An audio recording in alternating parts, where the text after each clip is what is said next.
Okay, we're starting now. Hello all, and welcome to the Carbon Leadership Forum Rocky Mountain Hub August 2023 meeting. Our meeting this month features Alexis Vitale from KL&A. She is the Team Carbon Unit Director and a fellow structural engineer, and today she will be presenting on steel deconstruction, stockpile, and reuse. Here is the agenda for today's meeting. We'll give a brief overview of the Carbon Leadership Forum and some relevant news items over the last couple of months. Alexis will give her presentation. Then, following Alexis's presentation, we'll offer a Q&A discussion. As a final note for this slide, we are recording today's meeting. Awesome. Now for some embodied carbon in the news. We have two items that we wanted to highlight from this summer. We'll start by mentioning Brimstone's decarbonized Portland cement, which is the first to meet essential building industry standards and is the first of its kind. Brimstone received third-party certification that its cement meets or exceeds ASTM C150 standards for ordinary Portland cement. Very big accomplishment. Next, we want to mention that California became the first state to adopt mandatory measures in building code to reduce embodied carbon. The California Building Standards Commission voted unanimously for two building code changes to limit embodied carbon emissions in construction, remodel, or adaptive reuse of commercial buildings larger than 100,000 square feet and school projects over 50,000 square feet. These changes go into effect July 1st, 2024 statewide. So these are two very big hurdles that have been overcome this summer, and we want to make sure that everyone is keeping up to date on these items. Again, welcome to the Carbon Leadership Forum Rocky Mountain Hub August meeting. It's great to see returning faces and new faces alike. Next, I'll provide a brief review of the Carbon Leadership Forum and the Rocky Mountain Hub. This slide shows the wonderful faces of our local hub. This year we have 3 new co-chairs, one of which is myself. However, we also have the wonderful Michaela with Building Transparency here with us. For those of you who were in attendance at the last meeting, you got to hear Michaela and her colleague present on policy plus EC3. Very neat stuff. We also have Victoria, who brings her expertise from meat and hunt as well as ambient energy. We have Dorian, who is an amazing embodied carbon advocate. And I'm Bailey with the Office of the State Architect in the state of Colorado. We are a group of volunteers that help organize our regional efforts to address embodied carbon. We help organize and facilitate the hub meetings and activities, but we're always looking for help and suggestions to make this group more effective and enjoyable. And we're happy to answer any questions you have, so please do be in touch anytime.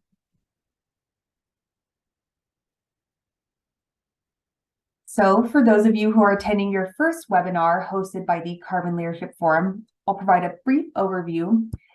The Carbon Leadership Forum, or CLF, is an industry academic collaboration hosted at the University of Washington.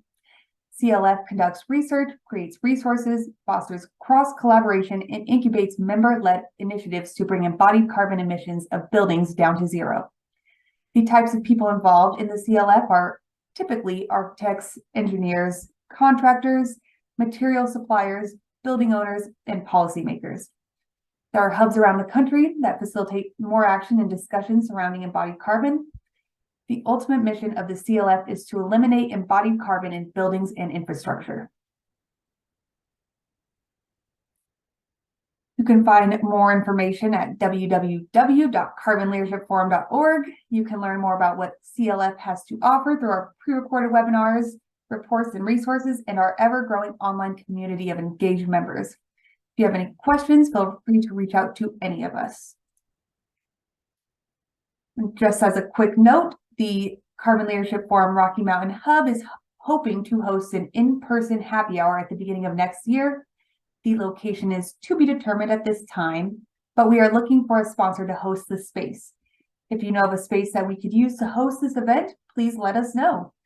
We are looking forward to meeting more faces in the Rocky Mountain area come the new year.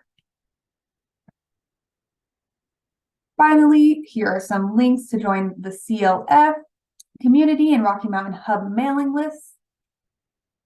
And then there's some additional resources. However, as mentioned, feel free to email us personally or reach out to the hub email. Cool. Now on to the fun part of the meeting. Our guest today is Alexis Feitel, a licensed professional engineer and the director of KLNA's Team Carbon Unit, where she leads an in-house team focused on embodied carbon quantification, reduction strategies, and implementation into the current design and deconstruction practice at KLNA. During this webinar, Alexis will focus on steel embodied carbon, steel reuse opportunities to support circular economy principles, as well as a steel deconstruction, stockpile, and reuse case study. I will stop sharing now and let Alexis take over the meeting. Thanks, Bailey. Yeah, let me get my screen shared. All right, let me know when you're seeing that title slide. Looking good. Okay, great. All right, yeah, so thank you for having me, and thanks for everyone that is attending over their lunch hour. So yeah, as Bailey said, I'm going to be talking about steel deconstruction, reuse, and circular economy.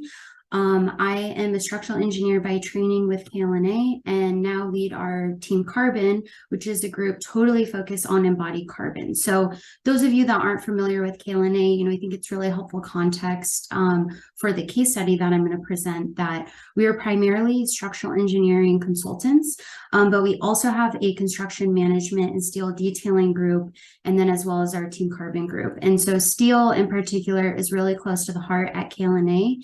And what's interesting about the case study that I'll present is that all three of our departments, participated in this project. So that was really fun for us. So in this presentation, I'm going to first talk about steel material and manufacturing, how this steel is made in the first place. Then I'll talk about embodied carbon of steel. Then we'll get into reuse opportunities to support circular economy. And then I'll talk about that deconstruction case study. So at KLNA, our Team Carbon group has 10 strategies to reduce embodied carbon. So these are essentially our guiding light in how we think about embodied carbon on a project. What I love about kind of circular economy in this material reuse case study is that this really hit on 7 of the 10 strategies. So this is start now, big rocks first, innovate, reuse buildings and components, long life, loose fit, cost matters, and then market evolution and incentives. So to kick it off, let's talk about how steel material is manufactured. Some kind of important context in history of steel. So it was first produced in the mid 1800s, and then ASTM wasn't founded until the late 1800s, and then that's when they came out with their first standard. And it wasn't until 1970 that Nucor began production of steel using an EAF type process, which I'll talk about later in the presentation. And then presently, China, Japan, India, the United States, and Russia are the largest producers of steel globally. About 80% of structural steel is hot rolled, about 15% is HSS shapes, and about 5% is plate. Some stats on the bottom left about the Colorado steel industry. We have about 30 fabricators, 20 erectors, and 50 suppliers. And when I say suppliers, that's kind of made up of a bunch of different kind of service types. So this is, steel service centers, so actual suppliers of steel, but this also includes crane services, finish and coating companies, fastener suppliers, equipment suppliers, and steel detailers. So in the United States, we import about 23% of our steel and export about 8%. The construction industry owns about 45% of the steel material produced in the United States. So pretty significant contribution from us. Looking in the future, the growth of the steel industry is anticipated to be about 30% by 2050. Steel is definitely a structural champion, right? It's involved in nearly all of the buildings we make and will absolutely be involved in kind of our transition to a more sustainable world, right? We're going to absolutely use steel in renewable energy infrastructure, electric vehicles, things to that effect. And certainly we will start to see global competition for scrap as well. So we will see a change in supply and demand of scrap.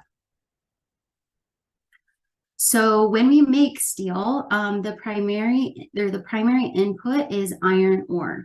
So iron is Earth's fourth most abundant material. It makes up about 35% of Earth's mass and about 5% of Earth's crust. It is considered a non-depletable resource. There's certainly other inputs such as coke, limestone, and then a lot of trace elements as well.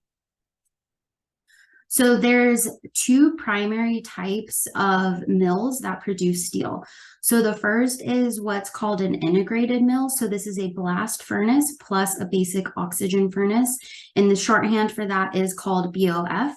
And then we have a mini mill, which is scrap input plus the electric arc furnace.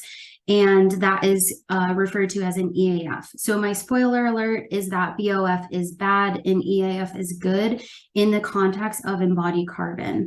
The top left image is actually the last integrated steel mill that was built in the United States in the 1960s. And then the bottom left is a pretty beautiful looking Nucor plant in South Carolina.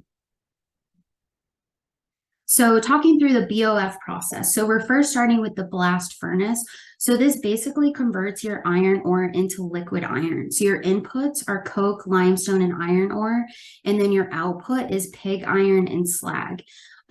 Keep in mind, right, this is a slag output. So this is why when you're talking about concrete mix design, your supply of slag is regional dependent.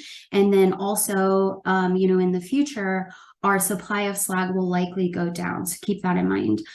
So once you're done with your blast furnace process, so again, our output is pig iron and slag, we move into the BOF. So this is basically taking your pig iron and turning it into liquid steel. So your input is pig iron and a low amount of steel scrap, and then your output is liquid steel and slag. So then looking at a mini mill, so an EAF process. So your input here is electrical energy and steel scrap. So this is much more energy efficient than a BOF process and uses electricity instead of burning coke. And then also has a really, really high recycled content potential. So typically steel coming out of this process has about a 90% recycled content, but can certainly have a lot higher, up to like 98%. And the output here is the same as BOF, where you have liquid steel as well as slag. So then from there, it starts to go into the casting process. So typically it's cast into these billets, which then from there goes into the secondary refining. And when we're talking about our structural shapes, this is where it goes into the roller process. So you take that square billet and you run it through these rollers until you get the structural desired shape. Obviously we have a lot of different structural types and shapes and uses. And so there's, secondary processes and coating processes that are kind of unique to each of these. We have hot rolled plate and cold rolled plate. We have welded pipe, seamless pipe, rebar, wire, and rope. And then finishes such as pre-galvanization and epoxy coated reinforcement. So, quite a handful of processes after the steel is initially made. So that's all at the mill level, but it's also important to understand the supply chain a bit. So typically there are service centers. So they are essentially a middleman. So they purchase steel from a mill and they store it in a warehouse. They may provide secondary processing, like cutting pieces to length and things to that effect. And also keep in mind, a lot of really large fabricators are integrated throughout this process. So they may act both as a service center and a fabricator as well, or a mill and a service center. And then we move to the fabricators. So this is, I'm sure everyone's familiar with that. They're prepping the steel for installation into the project. So they're really getting it ready. They're cutting holes, they're coping it, they're, fabricating connections, and then, sending it to the site for installation. And then from there, we obviously have steel detailers as well. And then the actual contractors that are installing the steel. So now let's chat through the embodied carbon impacts of steel. So steel is responsible for about 5 to 9% of global greenhouse gas emissions. it is the most GWP intensive structural material by weight. If we're looking in the context of domestic steel, it's about 2% of our emissions. Then looking at, what makes up those emissions in the first place, about 88% of that comes from the manufacturing. So this is truly like creating the steel material. Only 4% is due to transportation and about 8% for fabrication. So really our hotspot is the manufacturing. So this is where the case is made for reuse of steel versus recycling steel. And then keep in mind, our construction industry owns about 45% of that steel industry impact in the United States. So looking at that same concept, but from an EPD. So this is a screenshot out of AISC's industry-wide hot rolled EPD. So the top graphic is looking at your breakdown of your stage impact. So you can see, again, A1 is totally dominating that at about 88%. And so, again, that is where the case is made for reuse over recycling. And then the bottom graphic is isolating only A3. So this is your fabrication stage. And you can see here that energy use is the dominating contributor to that. So again, the hotspot being manufacturing and then also energy use. So now let's talk back about BOF versus EAF. So not all are created equally. It's important that we as an industry prioritize using domestic steel versus imported steel. Our BOF processes are actually fairly comparable to overseas EAF process. So prioritizing domestic and then prioritizing EAF produced steel. And then also keep in mind, again, that EAF lends itself to a very high recycled content, whereas a BOF process does not. The United States is the leader in efficiency and emissions reductions of steel. This is for a few reasons. So the first is that we have a really high use of EAF process. So again, that's kind of indirectly saying that we use really high recycled content. And then these all really go hand in hand. We have a high availability of scrap and we have a high recycling rate. And so a little bit of chicken and the egg with that, but those all again go hand in hand. And then when we do use BOF process, it's typically a lower impact than imported steel because we use lower coal and coke and have a tendency to use more natural gas for our energy. So knowing that manufacturing is the hotspot, like what do we do about that?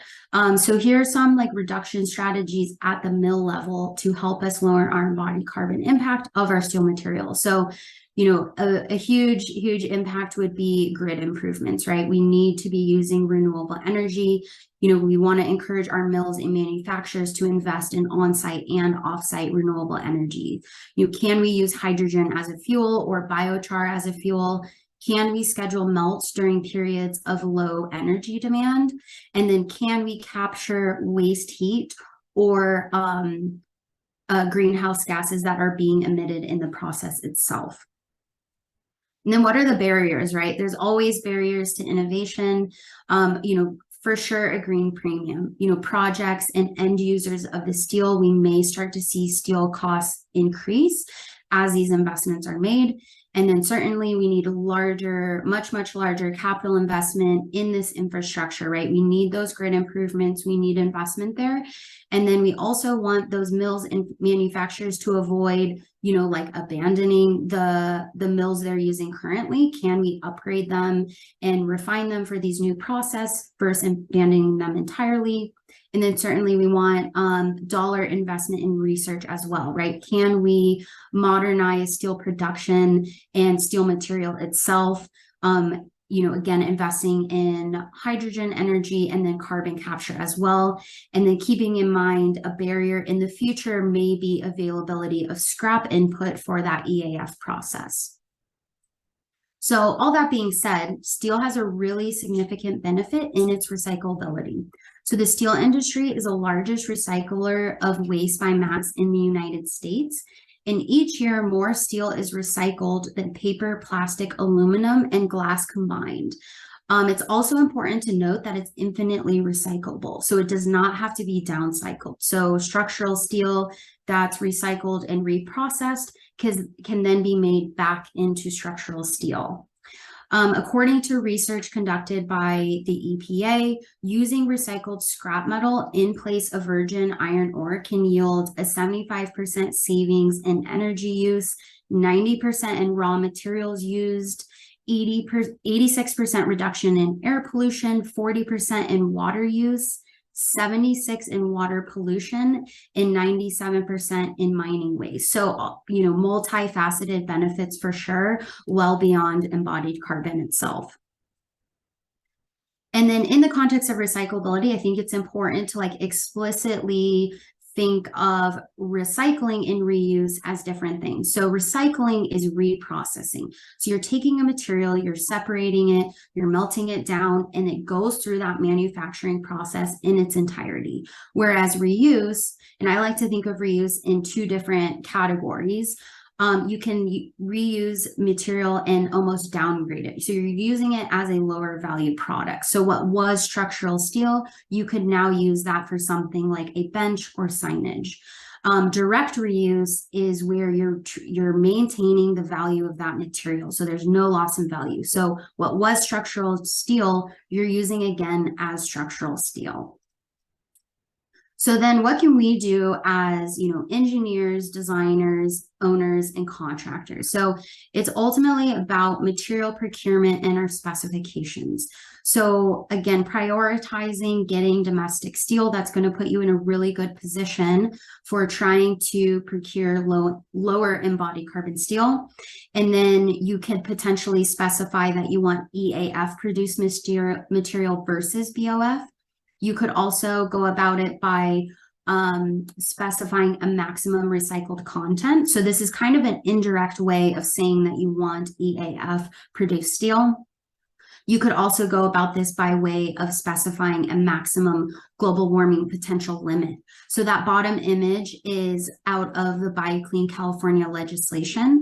So Colorado Buy Clean, that goes into effect in January of this coming year, will have a similar limitation. So we're setting material limits. And so that is certainly an avenue that you could go with your specifications. And then definitely I encourage you to request EPDs. So this would be for steel, you would want to request an EPD from the supplier or the mill and not from the fabricator. And then also thinking about construction and deconstruction, should we and can we limit our deconstruction and construction waste as well, right? Can we think about that material in the same way, recycle that, or potentially reuse that directly? So I also wanted to touch on some steel news. So Nucor has a product line that they call Econic. This came out about a year ago, I believe. And this is a certification that could be applied to any of their steel products. So essentially what this is marketed as a net zero product. So what they're doing is they're offsetting their scope 1 and scope 2 emissions. So scope 1 is the direct emissions, and they are offsetting this through a purchase of a carbon offset. Then there's scope 2, that's indirect emissions. So that's essentially your energy use in manufacturing. So Nucor is offsetting this by way of 100% renewable energy. So this is done through some of their own renewable energy sources that they have, and then also through virtual power purchase agreements. And so again, they're offsetting entirely scope 1 and scope 2. I am by no way trying to knock Nucor, but it is important to understand that this is a net zero product for Nucor as a corporation, but this is not a net zero product in terms of your embodied carbon impacts on your project. So when you look at your life cycle stages, A through D, this isn't a net zero product, right? This certification is offsetting a portion of your A1 impact. So it's offsetting a portion of your manufacturing. If you compare that to using directly reusing steel, we're offsetting almost entirely all of those A1 emissions. So somewhat comparable for sure. And again, this isn't a net zero product for your project, but I think this is really, really important that manufacturers are stepping up in this way, and we're seeing, our material industry stepping up. Although this isn't a net zero product, I think it's really important that we have these kind of stopgap measures, right? This is where we're here now, and ultimately we want to get to true net zero. And so I do think that these strategies are really important in the near term. And so I encourage you guys to explore this product on your projects. So now let's talk about steel reuse opportunities. So again, we know manufacturing is the hotspot. So how do we avoid it entirely? So our fourth strategy for our team carbon reduction strategies is reuse buildings and components, right? We already have this bank of material that we've invested in from a raw material standpoint, energy standpoint, all those things. A lot of our existing buildings are structurally intact. They have structural integrity, right? They're not in deterioration, right? They just don't hold a functional use for us anymore, but the components are still very valuable. So can we reimagine, what those existing buildings and their components mean to us now?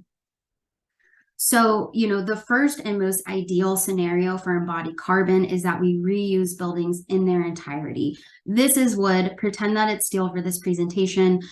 This is an office building that we worked on with Trace Bird, Steam on the Plat, and we converted this existing wood structure into an office building. So again, retaining as much of that existing building as possible. This next project is an NREL facility. I believe this finished construction in 2010, so a little bit older of a project. We used abandoned oil and gas pipe for all of the structural columns in this project. What's interesting is that actually only saved about 5% of the embodied carbon when you look at the entire project. But if you just look at those members themselves, we saved about 250% of the embodied carbon. The reason we're getting this net negative is because we're avoiding those manufacturing inputs, but then we're realizing benefits at end of life when that material is reused or recycled again. So another example of reusing components. So this is an office building as well. This is in Rhino. The architect was Dina for this project. What we did is the existing building was single story and it had steel joists at the roof.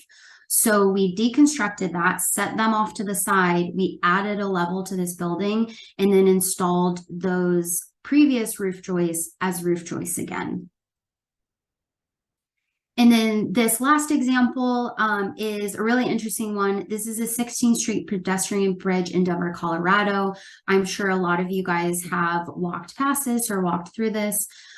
This is interesting because this was originally designed and all of the pieces were fabricated and ready to go. And then when it came down to it, they realized that it wasn't constructible, right? It looked great on paper, but it wasn't going to fit up well. The connections just were not going to come together and the geometry wasn't going to come together. And so they paused, they pulled KLNA into this project. And what we did is we redesigned the bridge like completely and used as much of that existing fabricated material as we could. So that's why it's like somewhat of a funky looking bridge. And then these are more ideas. This is not something that KLNA has implemented into our projects, but the idea of taking a larger piece and cutting that down into smaller pieces. Like, could you take a larger structural piece, turn that into plate material, connection material, and then certainly using it for things like canopies and trellises, benches. Cunningham, we did a project with them recently and they used structural shapes for runnels and bollards on site. So a runnel is like a water channel. So I thought that was a really interesting use case. And then things like signage and, miscellaneous metals. So now let's dive into kind of this larger deconstruction, stockpile, and reuse case study. So to my knowledge, this has not been done at scale in the United States, and this has been done to some extent in the UK, primarily in London. But I do not believe that anywhere in the world has like an active at scale stockpile of steel, meaning, things are actively being constructed, adding to the stockpile, and then projects are actively taking from it. So a fairly new concept to our industry, both in the United States as well as globally. So this is a deconstruction project that we did with the city of Boulder. So the goal of this was to recycle and reuse as much of their former community hospital as possible. So this is ultimately a combination of renovation, demolition, and deconstruction, but I will focus on our source A and source B and steel recovery. So looking at kind of that schematic image, that hatched area is the pavilion. So that area, the city is actually renovating. So they're going to put a new skin system on it, fit out the inside, and that'll be used as city offices. So that'll be maintained. Then if you look at the top right, this is source A. So this is the first area that we recovered steel from. And then source B in that northwest area, this is a single story steel construction as well. This is a second area that we recovered steel from. Kind of everything in between those three is all cast in place concrete construction. And so all of that was demolished. None of that was recovered for reuse, right? It was all recycled. Majority of the concrete, well, essentially all of the concrete really was recycled on site and used as fill for the redevelopment. So now I'll talk you through source A and source B. So both of these images are of source A. So we did have existing drawings for this prior to deconstruction. Source A is about 18,000 square feet. It's traditional steel framing. So we had wide flange girders with steel joists. This was non-composite steel framing. We have a steel roof deck, and then all of the levels had composite steel deck with concrete. All of the joists were recycled. We did not recover those for reuse. And then source B, on the other hand, we did not have existing drawings for. So that was inventoried after deconstruction. This is about 28,000 square feet.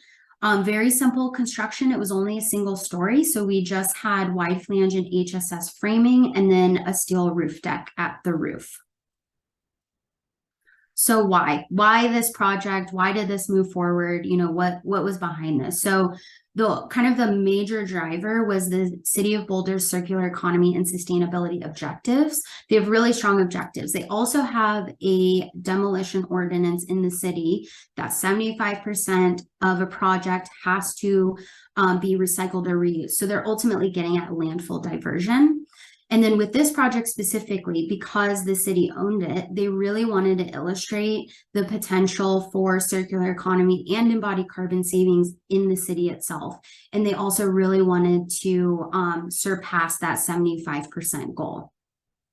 And then, why was this feasible? I think these three things are really important as to why we were able to truly move forward with this project.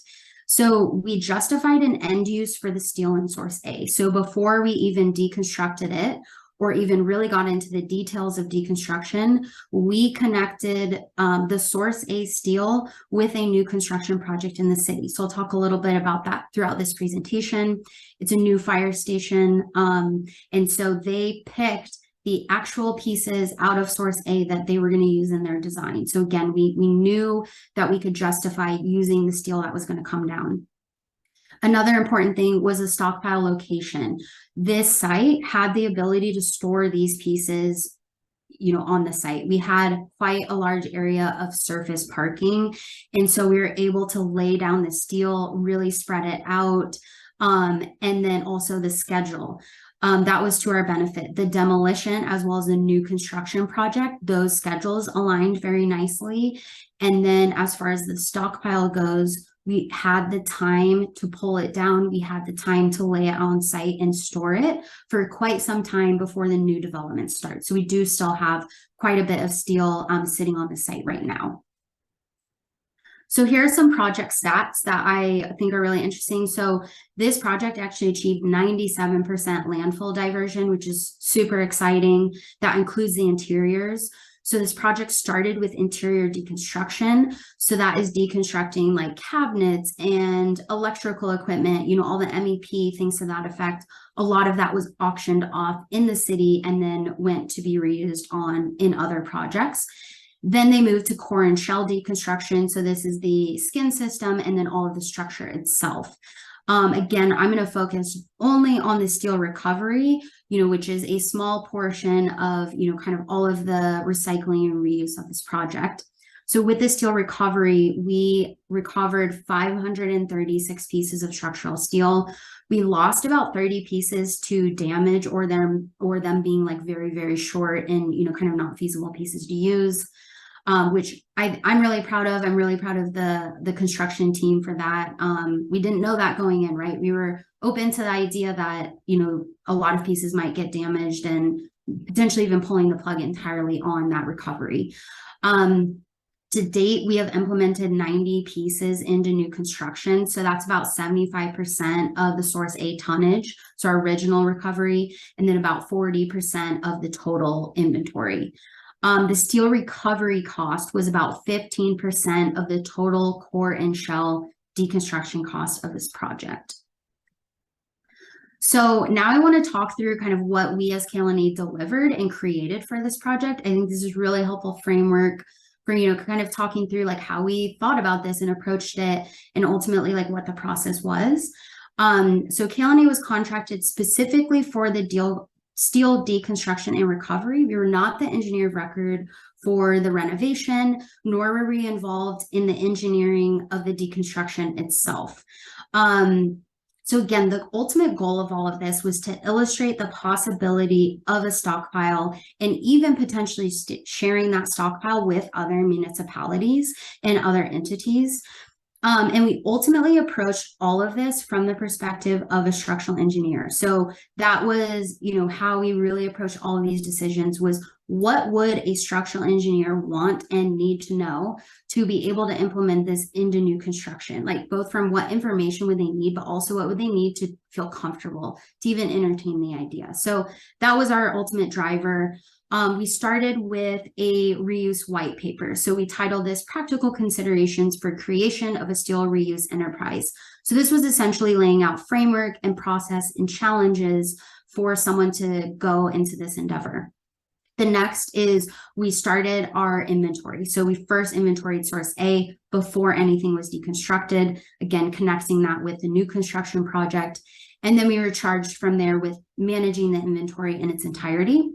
We also created a steel deconstruction specification, material testing protocol. We created the on-site process and documentation requirements. So literally like the step-by-step of, okay, this piece is coming out. How do we track this? How do we validate this piece? And what information do we need in the inventory? We created individual cut sheets for every single piece of steel.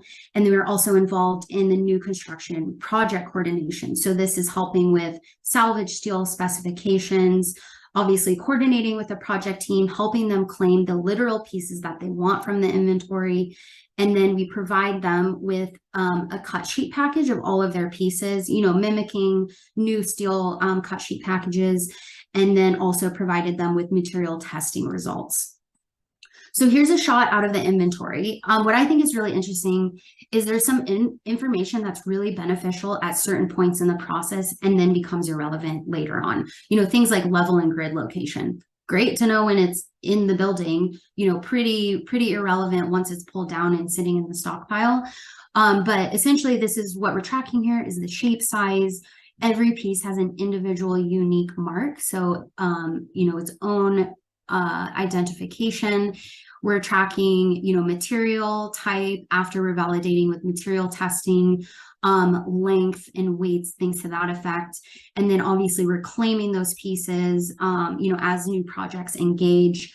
And then we also have site location. So our stockpile is essentially on like a grid system on site. And so I'm able to look, if someone asks me about a specific piece, I can peek at the inventory and know like pretty great where it's actually sitting on the site. Then we're also tracking the status, which is essentially just where is it in the process. Our inventory is tracking some just general information as well, such as like tonnage and piece count. We're also tracking a dollar cost estimate, so kind of pairing it with what would that steel cost you in today's dollars, if you purchase new steel, and then also an embodied carbon estimate of that A1 manufacturing stage. What are we saving with reusing this steel? So now talking through our deconstruction specification. So the main objective of the specs was to talk through cut location. So actually like truly like the style of how those pieces were going to be cut down and recovered and pulled out, as well as clean up expectations in kind of the steel condition that we expected it to be when it's sitting in the stockpile. This is also how we initially communicated with the new construction fabricator so that they could understand what they're expecting to pick up, right? Like obviously when they're preparing cost estimates and things like that, that could fluctuate very much so depending on like what they're actually picking up. So that was important to communicate that across projects. And then we approached this part with kind of the goal of like smooth process and handling. So we wanted the process on site and like handling of the stockpile to be easy. We wanted loading and, fabricators picking it up and putting it on their truck beds to be easy, as well as when it gets to the fabricator. So it was important that we were able to stack pieces.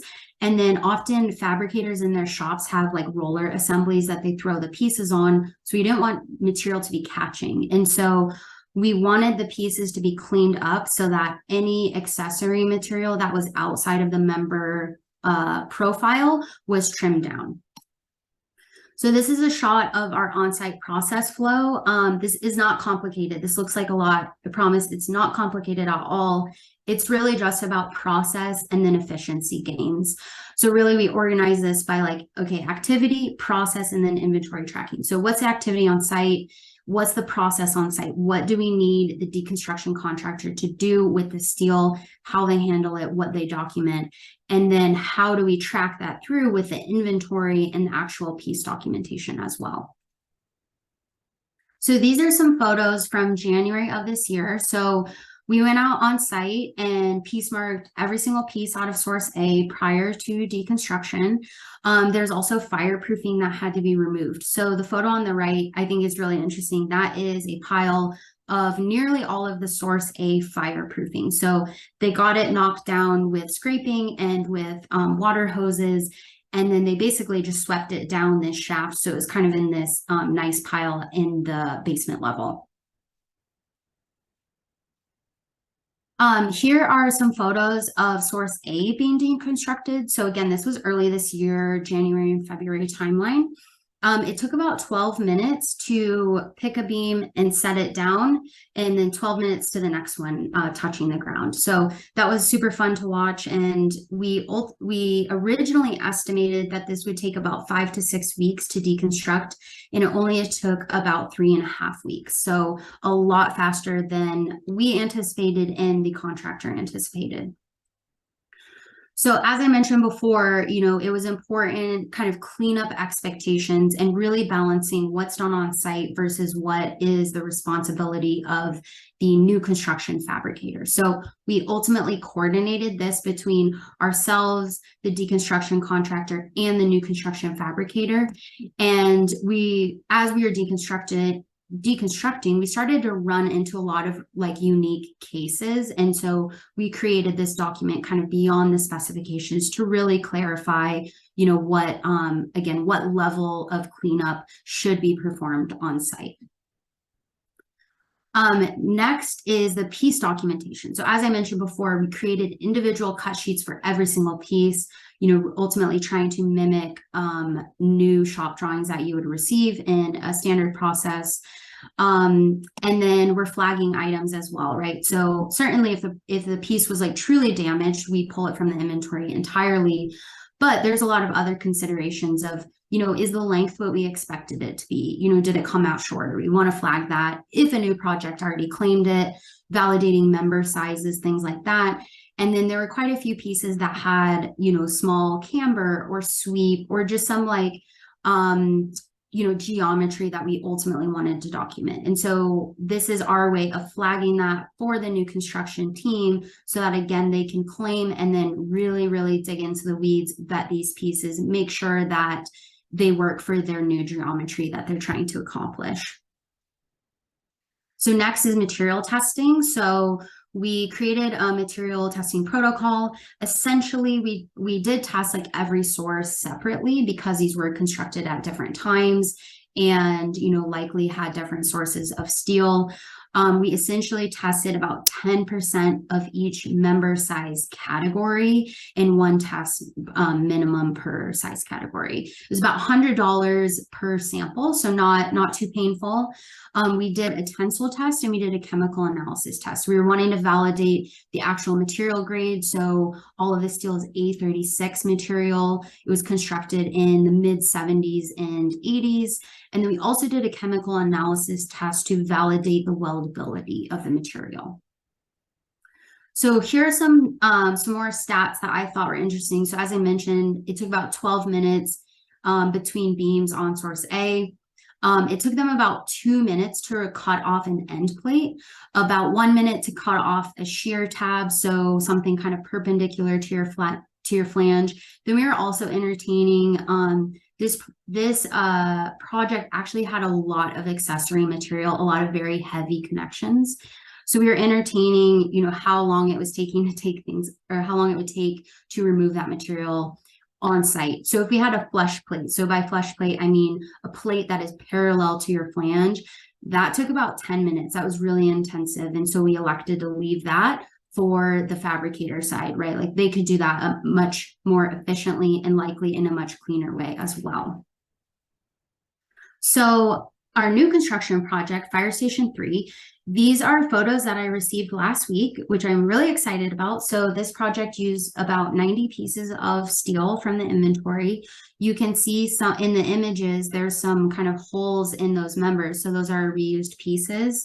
Majority of this steel was used in the roof framing and then mechanical screens for this Fire Station 3. We estimated that if we compared this process to using completely new steel, that we saved about $6,000 on this project. And then our final deliverable, which we are working on right now, is what we're calling an RSSA. So this is a reclaimed steel source assessment. So this is essentially a feasibility and conclusion report, right? We really want to consolidate all that information and talk through is this feasible for Boulder to continue to do, right? Can they create this long-term stockpile that they're constantly kind of exchanging material with their old projects and new projects? So we'll talk through cost comparisons and lessons learned and areas of improvement for the future.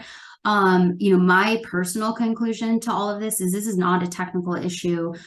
This is ultimately a reorientation of priorities and behavior change, and really reimagining how we interact with our existing buildings and how we think about our new construction. So now kind of back to the design world, right? How do we design for deconstruction? So this is our 7th strategy, is long life, loose fit, right? We really want to set projects up now so that they can be deconstructed and those materials can be recovered in the future, or just adapted, right? Not even deconstructed. How do we create our buildings to be more adaptable? So steel has a huge advantage in this regard for long life, loose fit. It's a very durable material. It's a very resilient material. It's very ductile, right? A lot of seismic resistance. It also lends itself to long spans. And then again, high potential for recycling and then recovery of existing buildings. So some ideas of thinking through, new designs and new construction is composite steel framing, right? So interlocking the steel framing with the concrete material, right? You're getting material efficiencies in your construction, but then are you making it hard to recover those materials in the future, right? Is that trade-off worth it? And then, you know, an obvious one is thinking about welded versus bolted connections, and, you know, how are we interfacing our members? How are we interfacing our materials with one another? And then can we start to physically mark these pieces at construction, and even start to incorporate material passports? So again, in, you know, 50 to 100 years from now, that information is inherent to the physical piece. The image on the right is a photo from the source A Deconstruction. I thought this was really interesting. If you squint your eyes and you look at the left side of the beams in this image, you can see a small vertical cut. And so what was interesting about this, all of these pieces were bolted, so they had bolted ends, but in between bays they shared bolts, so the ends of them shared bolts with the adjacent bay. So when they were deconstructing this, they could unbolt the right end, but then they had to cut the left end so that they're not dropping kind of the members in the next bay over. So they'll go bolt, cut, go one bay over, unbolt, cut, and then when they get to the last bay, that's when they can unbolt both ends. So really, again, thinking about those types of things in new construction design. And then cost matters, right? Like, cost is absolutely critical to implementation of any climate solution, embodied carbon solution, or innovation. And all of our structural materials have different relationships to cost. So with steel, if we want to reduce embodied carbon, we want to reduce our material use, right? Reduce steel tonnage, increase our use of reused material and domestic material, and that may or may not influence cost. So with steel, cost is mostly due to the complexity. So how many pieces do you have? How complex are your connections? And so keep in mind, reusing steel may or may not incur cost. And at this point, you know, I'm a believer that even if it does incur cost, it's likely fairly minimal. So now this is my totally shameless plug to get you some of this new steel. So the city of Boulder, you know, with their objective to illustrate the possibility of this and make this feasible, they are giving this steel for free. And they are also very open to the project that it goes to. It does not have to be a public project. It does not have to be in the city of Boulder itself. And so we have about 400 pieces of steel ready to go with documentation. And so if you have a project in Colorado and like this interests you, whether it's, you know, you want 10 pieces or you want 300 pieces, please reach out to me and I'd be more than happy to talk you through what we have available, and then talk you through more of the process as well. So now, kind of wrapping up, I have a handful of resources for you. So this first set, these are all steel reuse focused. So Cleveland Steel and Tubes is a steel supplier and fabricator in London. So they are really kind of the leader and the one that's ultimately involved in all of these cases or all of these project studies that are coming out of the UK. They've just in the last like year or two really started to publish a lot of this information. So it's even new information to me, but really awesome stuff from them. And then Alliance for Sustainable Building Products, they just published a steel reuse toolkit just a few months ago. So this is a set of case studies out of the UK specific to steel reuse. And then I just was informed that AISC is starting to develop steel reuse guidance. So that'll be awesome when that is published as well. This set is all circular economy focused. So most of these are actually material libraries and secondhand marketplaces. Majority of these are not really to scale yet, and they're mostly focused on architectural materials, but really kind of highlighting that there's a lot of awesome progress being made in the circular economy space. And then this last set of resources are more like conceptual and theoretical papers, and then a couple of project case studies as well, all geared towards circular economy. And yeah, again, thank you for having me. Thanks for joining me in your lunch hour. And, you know, again, my personal like conclusion to all of this is like, this is not a technical issue. This is really about reimagining, you know, how we interact with our existing buildings, in our new buildings, and really it's behavior change This is my favorite type of embodied carbon reduction strategy because we don't have to wait for innovation. We don't have to wait for a material invention. We don't have to wait for a manufacturer to develop net zero steel, right? This is something that we as designers and contractors and owners can really start to address now. Thank you. Thank you, Alexis. Great presentation. Are there any questions for our presenter today? If so, feel free to raise your hand, drop your question in the chat. Oh, I do see one, or unmute yourself if no one else is speaking. Yes. The webinar is being recorded and will be available. Awesome, thank you.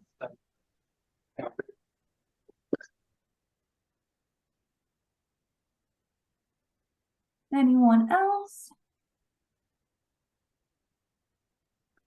Let's see. Hi, Alexis. Thank you very much for the presentation and the awesome work that you guys are doing. When do you have an estimated time on that report or that deliverable, the N1 with the findings, and if it makes sense to Boulder to continue to do this work? Yeah, so we're working on it a little bit right now, hoping to kind of have that final version done this fall. And then, we're big believers in sharing information. Like, I'm more than thrilled to be, talking through all of this with you. So we definitely have intentions of making that information like publicly available. We'll probably do some type of, Structure Magazine publication, things like that. Because we think that's really important, right? It's not just, oh, yay, we deconstructed this steel, but really talking through the feasibility of that. And so inconclusive right now, but again, hopefully, by the end of this year and early next year, we'll really start to share out a lot more of that cost information.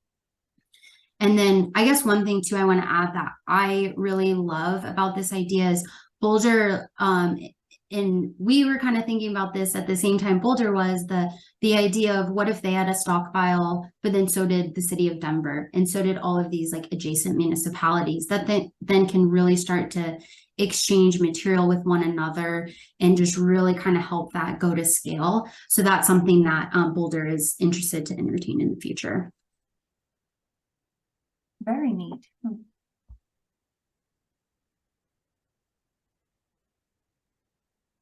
So far, not seeing any questions in the chat, but people are thanking you for your time. Great information, Alexis. Thank you.